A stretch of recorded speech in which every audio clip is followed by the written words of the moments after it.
মালাকুল মউত এসে বলল তলবি তলপাতর। যাদের ৩৩ কোটি দেবতা আমাদের হিন্দু ভাইয়েরা, তারা একজন নেতার নেতৃত্বই মেনে চলে। আমাদের মোদি সাহেব যা বলবে একদম তাই। কি বলেছি কথা বুঝতে পেরেছেন? আর পশ্চিম বাংলায় মুসলমানদের নেতার অভাব নাই, কাজের অভাব, কিন্তু নেতার অভাব নাই।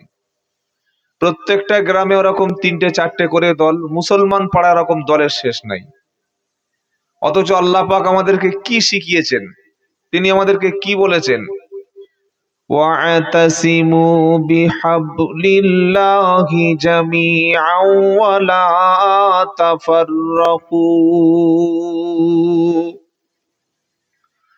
সূরা আল ইমরান ৪ নম্বর পারা ২ নম্বর পৃষ্ঠা ৪ নম্বর লাইনের ১০৩ নম্বর আয়াত। আল্লাহ পাক বলছেন ওয়াতাসিমু বিহাবলিল্লাহি জামিআ। আমি আল্লাহ আসমান থেকে তোমাদের জন্য দিয়েছি একটা রজ্জু, দিয়েছি একটা রশি, দিয়েছি একটা মজবুত দড়ি, তোমরা যাতে জান্নাতে আসতে পারো। সবাই মিলে একত্রিত হয়ে সকলে মিলে তোমরা আমার রশিটা ধরো। আমার রশির নাম হলো কুরআনুল কারীম। সকলে মিলে ধরো, সবাই কোরআন পড়বে, সবাই কোরআন বুঝবে। সকলে কোরআনের কাছাকাছি চলে এসো, ইউনিটি তৈরি হও। এটা আল্লাহ বলছেন। এই যে তামাম পৃথিবীতে ১৯৫টা দেশ আছে, কেউ মালয়েশিয়ায়, কেউ আফগানিস্তান, কেউ ইরান, কেউ তুরস্ক, কেউ মিশর, কেউ কাতার, কেউ Sudan, Lebanon, Australia, England, Holland, Poland, Scotland, যাই বলেন, গোটা পৃথিবীর সমস্ত মুসলমান হচ্ছে একটা শরীরের মতো। গোটা বিশ্বের মুসলমানের পরিস্থিতি কি? একটা শরীরের মতো, একটা বডি, এটা একটা স্ট্রাকচার। মানে গোটা পৃথিবীর সমস্ত মুসলমান হচ্ছে একটা শরীর। এটা আল্লাহ নবী সাল্লাল্লাহু আলাইহি ওয়াসাল্লাম বলেন। শরীরের কোনো অংশে যদি কাঁটা ফোটে, কষ্ট হয়, কেটে যায়, শরীরের অন্য অংশ টের পাবে না? পাবে না? পায়ে কাঁটা ফুটলে আমার ব্রেন কষ্ট পাবে না? কথা হ্যাঁ বা না কিছুই বলে না। এটা মুখ না খুললে হবে কি করে? মুখটা খুলুন। ঠিক তেমন করে বিশ্বের জমিনে কোন একটা মুসলমানের উপরে আক্রমণ হওয়া মানে ১৯৫ কোটি মুসলমানের উপরে আক্রমণ হওয়া। আপনারা কি বলছেন বলুন? বিশ্বের একটা মুসলমানের মাদ্রাসা ভাঙা মানে মুসলমানদের কলিজায় আঘাত করা। ১৯৯২ সালে যখন ৬ই ডিসেম্বর বাবরি মসজিদ ভাঙা হলো, একটা মসজিদ শুধু ভাঙা হয় নাই, তামাম বিশ্বের ২০০ কোটি মুসলমানের কলিজায় আঘাত দেওয়া হয়েছিল। কি বলছি কথা বুঝতে পারছেন না? কিন্তু সেই চেতনা তো আমাদের নাই, সেই চিন্তা আমাদের নাই। আমার পাড়ায়, আমার পাশের ঘরে একজন মানুষকে মারছে, ও অন্য দলের লোক মারছে, কি যায় আসে, ও মরছে মরুক না, এগুলো যেন না হয়। আল্লাহ পাক তাই শোনাচ্ছে, তোমরা সকলে একত্রিত হয়ে আমার কোরআন ধরো। বলুন সুবহানাল্লাহ। সবাই কোরআন ধরো। ওয়ালা তাফাররাকু, তোমরা বিচ্ছিন্ন হয়ে যেও না। একে অপরের কাফের, একে অপরের জাহান্নামী, আমি সঠিক তুমি বেঠিক এমন কথা বলো না। তোমরা বিচ্ছিন্ন হয়ে যেও না, সকলে তোমরা এক জায়গায় এসো। কেন আসবে?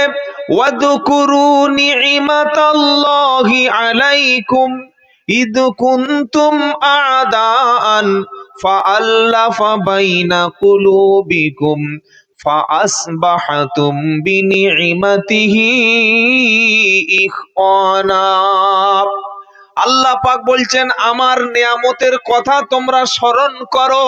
কোরআন আসার আগে তোমরা সকলে ছিলে একে অপরের দুশমন। যখন মক্কায় কোরআন আসেনি, নবুয়াত দেওয়া হয়নি, বিভিন্ন গোত্র, বিভিন্ন বংশ একে অপরের বিরুদ্ধে অস্ত্র ধরত, একে অপরের বিরুদ্ধে লড়াই করত।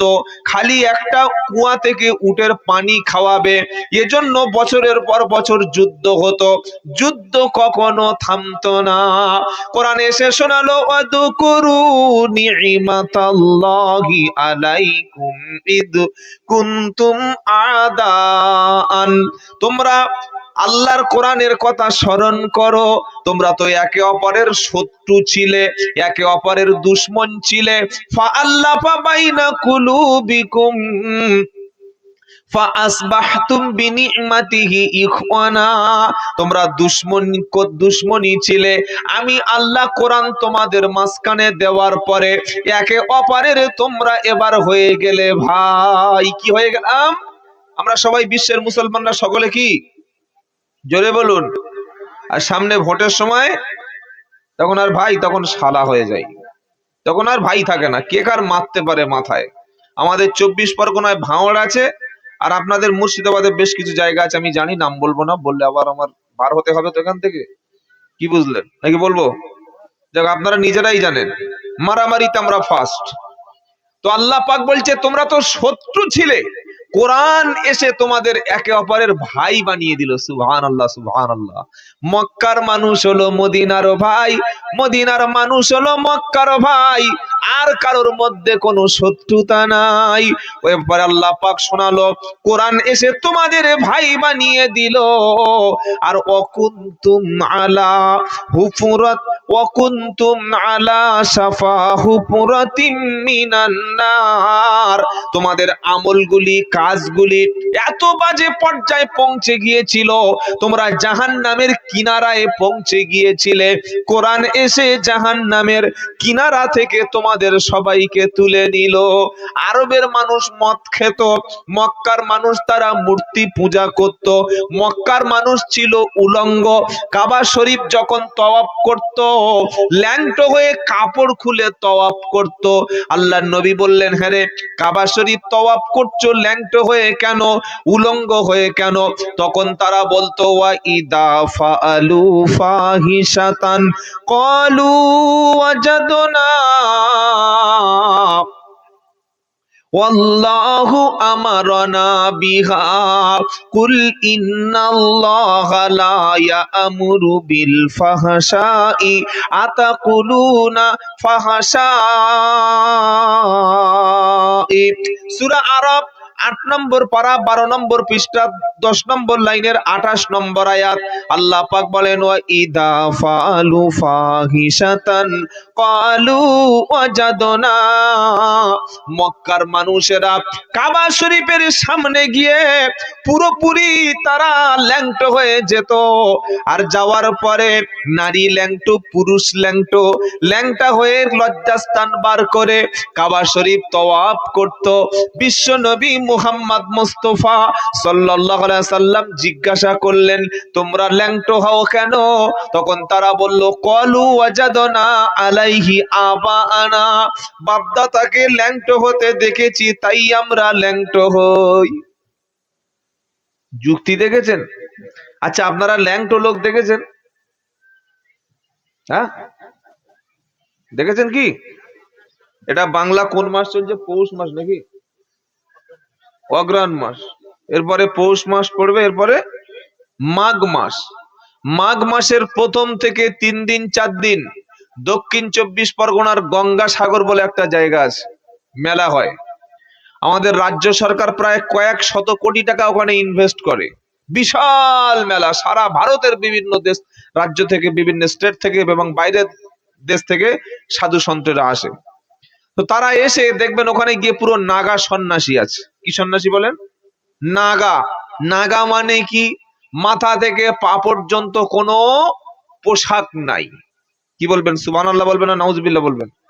একদম পুরো উলঙ্গ। সবাই ওরকম সব বার করে আছে, মেশিন পার্ট যা আছে সব ওপেন সিক্রেট, কোনো গোপন নাই। নারীরা যাচ্ছে, পুরুষেরা যাচ্ছে, ওই হাত দিয়ে বাবা মাথায় একটু আশীর্বাদ করুন, মাথায় আশীর্বাদ করেন। ল্যাংটো বাবা ঝাঁটা দিয়ে মাথায় আশীর্বাদ করছে, মেয়েরা গিয়ে বাবা ঠিক আছে। আমি কারো ধর্মকে কটাক্ষ করছি না, এখনো সভ্যতার এতদূর পৌঁছানোর পরে 5G যুগের মানুষ যদি ল্যাংটো থাকে, তাহলে আপনি ভাবুন কোন জায়গায় তারা আছে। কিন্তু আল্লাহর অশেষ দয়া, আল্লাহ আমাদেরকে পুরুষের নাভি থেকে হাঁটু পর্যন্ত ঢাকা ফরজ করে দিয়েছে, বলুন সুবহানাল্লাহ। আর হাফ প্যান্ট পরা কি বাবা? হাফ প্যান্ট পরা কি সুন্নাত? তাই তো, হাফ প্যান্ট পরা হারাম,